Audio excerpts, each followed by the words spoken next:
നമസ്കാരം, എല്ലാ സുഹൃത്തുക്കൾക്കും കാത്തിയാനിയുടെ സംവാദത്തിലേക്ക് സ്വാഗതം. നിങ്ങളുടെ വീക്കെൻഡ് നന്നായി പോകുന്നു എന്ന് ഞാൻ വിചാരിക്കുന്നു. ഒരു കാലത്ത് ഇന്ത്യയിൽ ഒരു മൊബൈൽ ഫോൺ വാങ്ങുമ്പോൾ അതിൻ്റെ പിന്നിൽ നോക്കിയാൽ മെയ്ഡ് ഇൻ ചൈന കാണുന്നത് വളരെ സാധാരണമായിരുന്നു. മൊബൈൽ ഫോണുകൾ മാത്രമല്ല, electronics, toys, electrical goods, machinery components തുടങ്ങി നമ്മുടെ ദൈനംദിന ജീവിതത്തിലെ അനവധി ഉൽപ്പന്നങ്ങൾക്കായി ഇന്ത്യ വലിയ തോതിൽ ചൈനയെ ആശ്രയിച്ചിരുന്നു. ഇത് പ്രത്യേകിച്ച് 2014 മുമ്പ് ഉണ്ടായിരുന്ന സ്ഥിതിവിശേഷമായിരുന്നു. പക്ഷേ ഇന്ന് ചിത്രം പതുക്കെ മാറുകയാണ്. കഴിഞ്ഞ ഒരു ദശകത്തിൽ ഉണ്ടായ മാറ്റം ശ്രദ്ധിച്ചാൽ ഒരു വലിയ ചോദ്യമായിരുന്നു, മെയ്ഡ് ഇൻ ചൈന എന്ന ഡോമിനൻസിന് പകരം ലോകത്തിന്റെ അടുത്ത മാനുഫാക്ചറിംഗ് ഹബായി മെയ്ഡ് ഇൻ ഇന്ത്യ ഉയർന്നു വരുമോ എന്നതാണ്. ഇന്ന് ഇതിനെ കുറിച്ചിട്ടാണ് ഞാൻ ഡീപ് ഡൈവ് ചെയ്യാൻ പോകുന്നത്. ആദ്യം പഴയ ഇന്ത്യ എങ്ങനെയായിരുന്നു എന്ന് നോക്കാം. അതായത് മോദി ചാർജ് എടുക്കുമ്പോൾ മോദിക്ക് കിട്ടിയ സിറ്റുവേഷൻ ഇതായിരുന്നു. അന്ന് ഇന്ത്യയിൽ ഇലക്ട്രോണിക്സ് മാനുഫാക്ചറിംഗ് വളരെ ചെറിയ നിലയിലായിരുന്നു. 2014-15 രാജ്യത്തെ ഇലക്ട്രോണിക്സ് പ്രൊഡക്ഷൻ ഏകദേശം 1.9 ലക്ഷം കോടി മാത്രമായിരുന്നു. മൊബൈൽ ഫോൺ പ്രൊഡക്ഷൻ അതിലും ചെറുതായിരുന്നു. ഏകദേശം 18,000 കോടി രൂപയായിരുന്നു അന്നത്തെ ടോട്ടൽ വാല്യൂ. അതിനേക്കാൾ ശ്രദ്ധേയമായ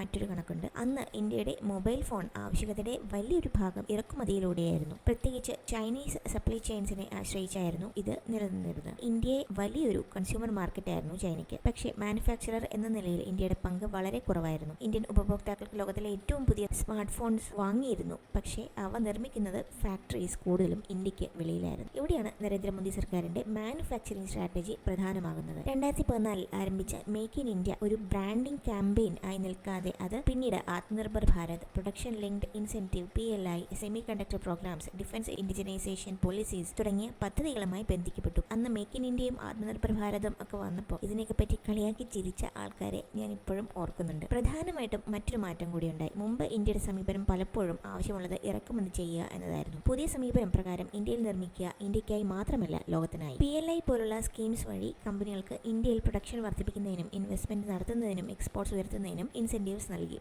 അതിന്റെ ലക്ഷ്യം ഒരു അസംബ്ലി ലൈൻ ഇന്ത്യയിലേക്ക് കൊണ്ടുവരിക എന്നതിൽ മാത്രം ഒതുങ്ങിയിരുന്നില്ല. Finished product to components to subcomponents to raw materials എന്നിങ്ങനെ സപ്ലൈ ചെയിൻ തന്നെ ഇന്ത്യയിൽ വളർത്തുക എന്നതായിരുന്നു പുതിയ ലക്ഷ്യം. 2014-15 ഏകദേശം 1.9 ലക്ഷം കോടിയായിരുന്ന ഇലക്ട്രോണിക് പ്രൊഡക്ഷൻ 2025-26 ഏകദേശം 13.1 ലക്ഷം കോടിയായി ഉയർന്നതായി കണക്കുകൾ പറയുന്നു. ഇലക്ട്രോണിക്സ് എക്സ്പോർട്ട്സ് ആകട്ടെ 38,000 കോടിയിൽ നിന്ന് ഏകദേശം 4.24 ലക്ഷം കോടിയായി ഉയർന്നു. ഇത് ഇന്ത്യയുടെ മാനുഫാക്ചറിംഗ് കപ്പാസിറ്റി എത്ര വേഗത്തിൽ വളർന്നു എന്ന് കാണിക്കുന്ന വലിയ സൂചനയാണ്. ഇന്ത്യയുടെ മാനുഫാക്ചറിംഗ് ട്രാൻസ്ഫർമേഷനിൽ ഏറ്റവും വ്യക്തമായി കാണാൻ കഴിയുന്നത് സ്മാർട്ട് ഫോൺസിലാണ്. 2014-15 ഇന്ത്യയുടെ മൊബൈൽ ഫോൺ പ്രൊഡക്ഷൻ ഏകദേശം 18,000 കോടിയായിരുന്നു. അത് 24-25 5.45 ലക്ഷം കോടിയായി ഉയർന്നു. മൊബൈൽ ഫോൺ എക്സ്പോർട്ട്സ് 14-15 ഏകദേശം 1,500 കോടിയിൽ നിന്ന് 24-25 2 ലക്ഷം കോടിയിലേക്ക് ഉയർന്നു. ഒരു കാലത്ത് മൊബൈൽ ഫോൺസ് ഇറക്കുമതി ചെയ്തിരുന്ന ഇന്ത്യ ഇന്ന് ലോകത്തിന്റെ പ്രധാന മൊബൈൽ മാനുഫാക്ചറിംഗ് ബേസിസിൽ ഒന്നാണ്. അത് മാത്രമല്ല, ഇന്ത്യയിൽ നിർമ്മിക്കുന്ന ഫോൺസ് ഇന്ന് ലോകത്തിന്റെ വിവിധ വിപണികളിലേക്ക് എക്സ്പോർട്ട് ചെയ്യപ്പെടുന്നു. അപ്പോൾ made in India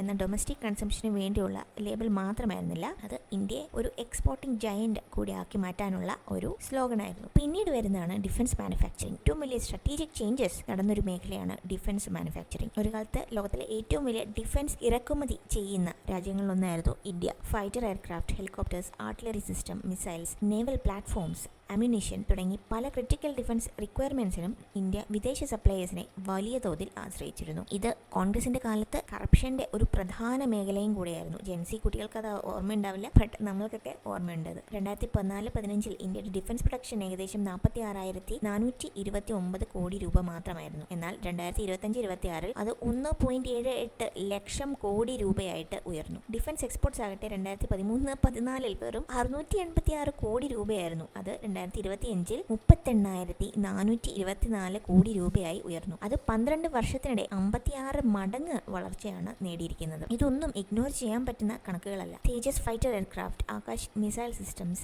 artillery guns, helicopters, naval vessels, radars, ammunition, drones, electronic systems തുടങ്ങി വിവിധ മേഖലകളിൽ ഇൻഡിജിനസ് മാനുഫാക്ചറിംഗ് വളരുകയാണ്. ഇവിടെ മറ്റൊരു വലിയ മാറ്റം കൂടി ഉണ്ടായിട്ടുണ്ട്. മുമ്പ് ഡിഫൻസ് മാനുഫാക്ചറിംഗ് എന്ന് പറഞ്ഞാൽ പ്രധാനമായും ഗവൺമെന്റ് ഓൺഡ് കമ്പനീസ് ആയിരുന്നു. ഇന്ന് private companies, MSMEs, startups, technology companies എന്നിവയും ഡിഫൻസ് ഇക്കോസിസ്റ്റത്തിന്റെ ഭാഗമാണ്. ഇന്ത്യ വെപ്പൺസ് വാങ്ങുന്ന രാജ്യം എന്ന് ചുരുങ്ങുന്നില്ല, മറിച്ച് ഡിസൈൻ ചെയ്യുകയും മാനുഫാക്ചർ ചെയ്യുകയും എക്സ്പോർട്ട് ചെയ്യുകയും ചെയ്യുന്ന രാജ്യമാണ്. ഇനി വരുന്ന പ്രധാന കാര്യമാണ് മോദി ഫാക്ടർ. എല്ലാവരും ചോദിക്കാറുണ്ട് മോദി എന്ത് ചെയ്തു എന്ന്. ആ ഒരു ക്വസ്റ്റ്യനുള്ള ആൻസറും കൂടിയാണിത്. ഈ ട്രാൻസ്ഫർമേഷൻ, അതായത് ഇന്ത്യയിലുണ്ടായ ഈ ഒരു മാനുഫാക്ചറിംഗ് ട്രാൻസ്ഫർമേഷനിൽ നരേന്ദ്രമോദിയുടെ പങ്ക് വലുതാണ്. ഓഫ് കോഴ്സ് ഇതൊരു വ്യക്തിയുടെ മാത്രം അച്ചീവ്മെന്റ് ആയിട്ട് കാണുന്നത് ശരിയല്ല. Engineers, entrepreneurs, workers, scientist, arm forces, private companies, public sector organisation എല്ലാവരുടെയും കോൺട്രിബ്യൂഷൻ ഇതിന് പിന്നിലുണ്ട്. പക്ഷേ പോളിസി ഡയറക്ഷൻ മാറ്റുന്നതിൽ മോദിയുടെ റോൾ അവഗണിക്കാൻ പറ്റില്ല. 2014 ശേഷം മാനുഫാക്ചറിങ്ങിനെ ഇന്ത്യയുടെ എക്കണോമിക് സ്ട്രാറ്റജിയുടെ കേന്ദ്രത്തിലേക്ക് കൊണ്ടുവരാനുള്ള ശ്രമം നടത്തിയത് മോദിയാണ്. മേക്ക് ഇൻ ഇന്ത്യ വഴി മാനുഫാക്ചറിനെ പൊളിറ്റിക്കൽ പ്രയോറിറ്റിയാക്കി മാറ്റി.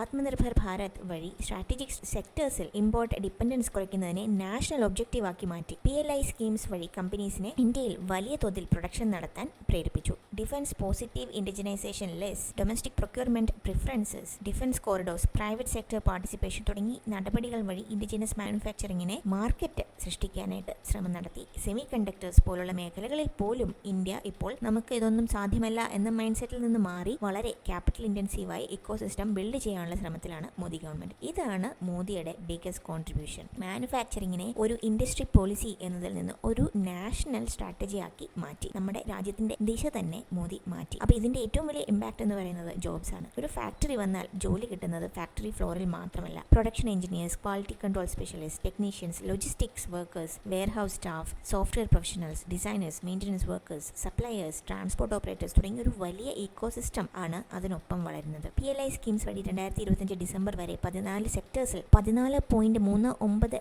ലക്ഷത്തിലധികം direct and indirect employment opportunities സൃഷ്ടിക്കപ്പെട്ടതായി കണക്കുകൾ പറയുന്നു. ഇലക്ട്രോണിക്സ് മാനുഫാക്ചറിംഗ് മാത്രം നോക്കിയാലും ലക്ഷക്കണക്കിന് ജോബ്സ് ഇതിനകം സൃഷ്ടിക്കപ്പെട്ടിട്ടുണ്ട്. അതുകൊണ്ട് തന്നെയാണ് ഞാൻ കുട്ടികളോട് വെറുതെ ബ്ലൈൻഡ് ആയിട്ട് സർക്കാർ ജോലി എന്ന് പറഞ്ഞിട്ട് അതിന്റെ പുറകെ പോരെന്ന് പറഞ്ഞു. കാരണം വലിയ ഓപ്പർച്യൂണിറ്റീസ് ആണ് പ്രൈവറ്റ് സെക്ടറിലും അതുപോലെ സ്റ്റാർട്ടപ്പുകളിലും ഉള്ളത്. പിന്നെ ഇവിടെയാണ് ജെൻസിയുടെ റോൾ പ്രധാനം. അല്ലെങ്കിൽ ജെൻ ആൽഫ, വളർന്നു വരുന്ന ജനറേഷൻ അവരാണ്. അവർ രണ്ടുപേരുടെയും റോൾ പ്രധാനമാണ്. മോഡേൺ മാനുഫാക്ചറിംഗ് എന്നത് പഴയ കാലത്തെ പോലെ മെഷീൻസ് ഓപ്പറേറ്റ് ചെയ്യുന്ന ഫാക്ടറി വർക്കേഴ്സ് മാത്രമല്ല. AI, robotics, automation, semi conductor design, embedded systems, industrial software, data analytics, cyber security, EV technology, drone tech, aerospace engineering ഇതെല്ലാം മോഡേൺ മാനുഫാക്ചറിംഗ് ഇക്കോസിസ്റ്റത്തിന്റെ ഭാഗമാണ്. ജെൻസിയിലെയും അതുപോലെ മില്ലേനിയൽസിന്റെയും എഞ്ചിനീയേഴ്സിന് മാത്രമല്ല, technician, software developers, designers, data professionals, skilled operators, supply chain specialist എന്നിവർക്കും വലിയ അവസരങ്ങളാണ് വരുന്നത്. അടുത്ത manufacturing boom ശരിക്കും വിജയിക്കണമെങ്കിൽ ഇന്ത്യയുടെ യുവാക്കളെ കൺസ്യൂമേഴ്സിൽ നിന്ന് ക്രിയേറ്റേഴ്സ്, എഞ്ചിനീയേഴ്സ്, ടെക്നീഷ്യൻസ്, ഓൺട്രപ്രണേഴ്സ് ആക്കി മാറ്റണം. അതുകൊണ്ടൊക്കെ തന്നെയാണ് ചൈനയും CIAയും വിദേശ രാജ്യങ്ങളും ഇന്ത്യയുടെ ജെൻസിയെയും ജെൻ ആൽഫയെയും ടാർഗറ്റ് ചെയ്യുന്നത്. നമ്മുടെ ഫ്യൂച്ചർ എക്കണോമിയെ താങ്ങി നിൽക്കേണ്ട ആൾക്കാരെ തന്നെ ഗവൺമെന്റിനെതിരായിട്ട് അല്ലെങ്കിൽ രാജ്യത്തിനെതിരായിട്ട് ടേൺ ചെയ്ത് കഴിഞ്ഞു കഴിഞ്ഞാൽ പിന്നെ ആ രാജ്യത്തെ നശിപ്പിക്കാൻ വളരെ എളുപ്പമാണ്. അതുകൊണ്ടാണ് ഞാൻ പറയുന്ന അനാവശ്യ സമരങ്ങളിലും ക്രിമിനൽ ആക്ടിവിറ്റീസിലും ഇൻസ്റ്റാഗ്രാമിൽ എന്തെങ്കിലും പോസ്റ്റ് കണ്ടു എന്ന് പറഞ്ഞ് ചാടി പുറപ്പെടുത്തത്. നമ്മുടെ രാജ്യത്തിന്റെ നിങ്ങളുടെ ഭാവിയുടെയും കൂടിയാണ് നശിപ്പിക്കാൻ നിങ്ങൾ